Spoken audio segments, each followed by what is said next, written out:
Welcome to the Source Studio podcast. My name is Priscilla and I am your host. And I'm on a mission to help luxurious interior designers reclaim their precious time and elevate their services to turn their interior design business into a 7-figure company. How? Keep listening. Hello, everyone, and welcome to our 6th episode of the podcast. Wow, this has been going on so fast. I can't even believe this is our 6th episode of the podcast. What am I gonna think when we are talking about our 102? Oh my God, that is so crazy. Well, today, we are going to be talking about feeling overwhelmed in your business as an interior designer and how to prevent burnout because of that. So let's get right into it. So if you're right here, you probably feel like you have to do everything by yourself, like no one can do stuff in your business as good as you can, like you don't have support, and you are probably juggling with 1,000 things at the same time, I'm imagining. You are probably a solopreneur. You are working alone in your team. You don't have some people or someone to support you with different tasks, and that would definitely lead to burnout and to feel very overwhelmed in your business. Obviously, I completely 1,000% relate with you guys in this. I am also a business owner, and oh my gosh, even now, this week, if I'm honest with you guys, I'm going through a new stage in my business and it can feel so overwhelming, and having to handle so many things at the same time can be so much for us. And that is why it's so important to, first of all, doing some automations in your business, because there are some stuff that you're doing that probably can be automated by so many programs. And then delegating or bringing people into your team. That is so important to have support from other people. It can be so hard to start delegating because it is a scary thing to do. We don't have the budget. Sometimes we don't know how to do it. Sometimes we need someone to guide us on how to start delegating for the first time in our business. And that is totally okay. That is 100% understandable. But there are some stuff we can do to work through this and to work our way to feeling happy, to feeling free, to feel relieved. Just imagine your life, your daily basis life. Imagine waking up and knowing exactly what you're going to do that day and not being 1,000 things, knowing exactly what the people in your team are doing, knowing exactly what is getting done and what you are doing, and doing only the things that you want to do and that you know the best how to do. And with this, it brings me to another point, which is don't think that because you are very, very good at doing something, there is no other people that can do it as good as you. Because that is something that happens very, very often with creative minds like interior designers. And obviously, we are not going to be delegating the design. That's something they are still going to be doing. But there are stuff like floor plans and renderings and 3D modeling that can be done by someone else. In some cases, presentations, mood boards, schedules, stuff like that can be delegated to other people, and it can be done as good as you, or even better, because if there is people that are only specializing on that are only doing that, they are expanding that zone of genius for themselves and for you. I mean, let me do a break between all this stuff. This episode is not going to be like the other ones that were more structured. This episode is going to be a little bit of a brainstorming kind of thing. And it's going to be just me talking to you about this subject, and just going to be a more chill kind of episode. Start very small. Start very specific and small. So what do I mean with this? Let me explain it to you. If you have never delegated or outsourced anything in your business to someone else, if you have never brought anyone to your team or anything, this will be scary for you at the first time, and you will probably tend to micromanage. You will probably tend to see every single detail that is going wrong or that your team is missing, which is absolutely right to do so. But start small with tasks that are not the most essential in your business, so you can do kind of like a trial of outsourcing and delegating and see if you like that person, if you like that team, if you like that group of outsourcing services, whatever it is. For example, if you have a project and you're working on a master bedroom and you really need to get a very basic floor plan for it, that is something that you can definitely use as a start for your delegating journey, because we're talking about one only room. It is very basic. Let's just think that it's not a room that has a lot of details or that you need to try out things that are like complicated or hard or whatever. Try it out with the furniture layout and try outsourcing that and see if you like that person that is doing it for you, or if you like the team, or if you like the company, whatever you're trying to use. And if you like, you can keep going bigger and bigger and bigger with other tasks and start adjusting to it. If you don't like, obviously, you like pay them, say thank you, and move on to the next one. But start with this small kind of task, because if you start with a big one and it goes wrong, that is going to bring you a very bad experience. That is going to bring you such a headache, and it's just not going to be a good experience. And you're not going to want to delegate ever again. And to be honest, you really do need to delegate in your business if you are trying to reach a luxurious kind of company. You need support, you need a team, because success is not something that is built by yourself. It's something that you need support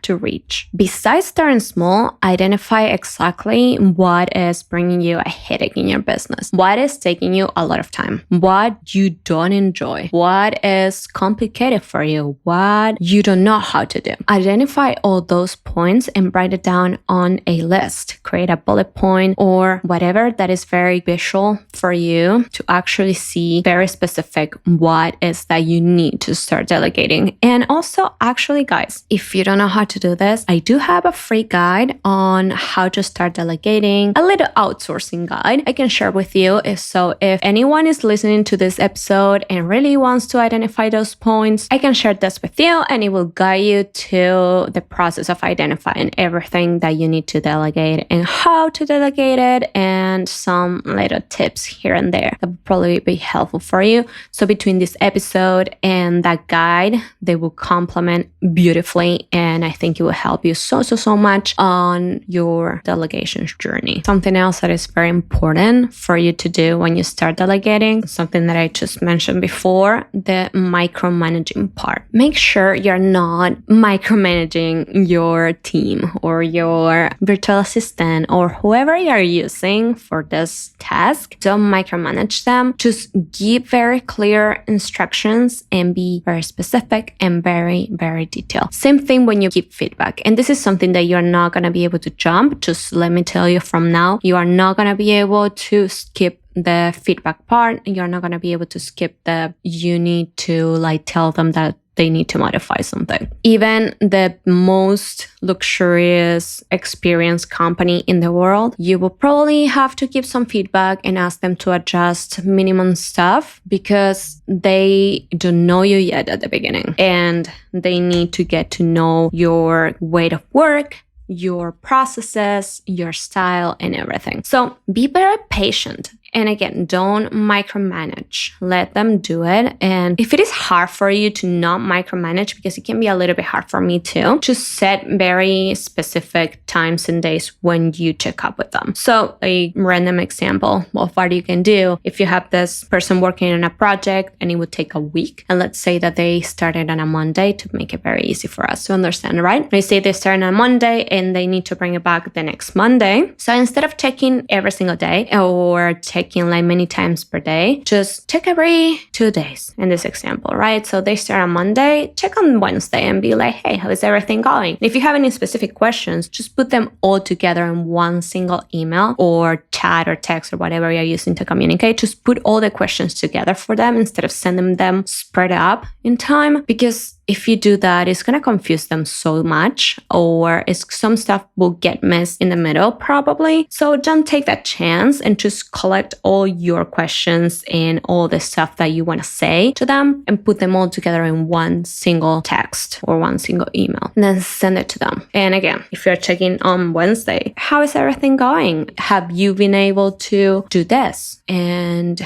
I would like to add up this and blah, blah, blah. Again, if you really need to check again, check on Friday before the weekend and be like, hey, the weekend is coming. I just want to make sure that this, and this is going to be done by this, and this time. And I really appreciate all your efforts and have a great weekend, whatever you want to say. Just again, always try to be so specific and detailed, even in those kind of texts, because that way you're avoiding misunderstandings, miscommunication, and anything in between. Just if you are organized, detailed, and specific in everything during the delegation process, it's going to be so much easier for you. Instead of being like 1,000 small texts that are like vague, it's going to be maybe 3 texts. Very complete, very detailed, very specific. And it's going to be so much easier for you, for them, and it's not going to be a headache. It's going to feel like just so good to be delegating, and you're going to feel so supported and so happy, and you're going to have some free time finally for yourself, which is for yourself or for your business. But again, this is like what we are looking for, right? We are looking for this time that we are spending on such time-consuming task. The other thing I want to say is be very conscious about the price you're paying and the outcome you're expecting. Same thing that it happens with our clients, with your clients, whoever clients.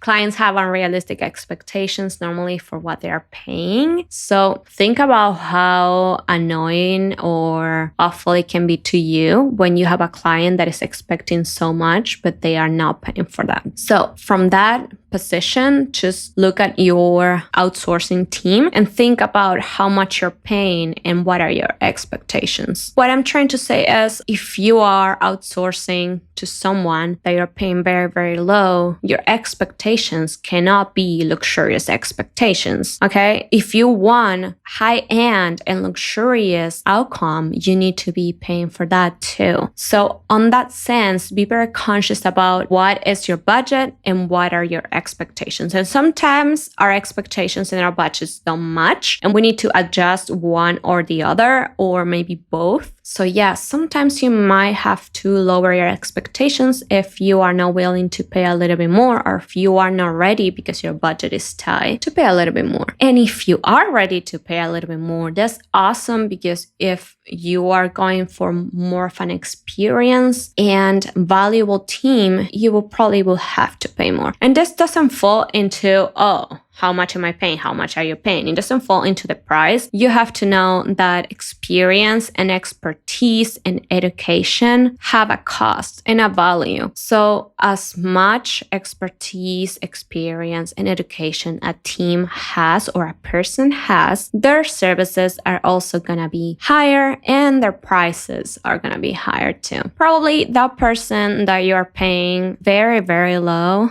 or like $2 per hour, whatever it is, that person is probably, first of all, not in this country because their living cost is probably way lower, and they probably are just starting, so they need to get themselves out there. And just having to account how many things will impact if you are prioritizing price aspect before the quality aspect. Sometimes, because we are trying to save, we end spending more than we think, because exactly this. If this person doesn't have much experience, or there is miscommunication, or doesn't have the necessary education on that subject, then they are going to need many revisions. They are going to need for you to ask them to do things 1,000,000 times. And then the total cost is going to be higher than if you were hiring that luxury company that is going to give it to you right the first or the second time. Because sometimes you might need one revision, but you know that what you're spending is going to be that and nothing else. All that said, be very conscious about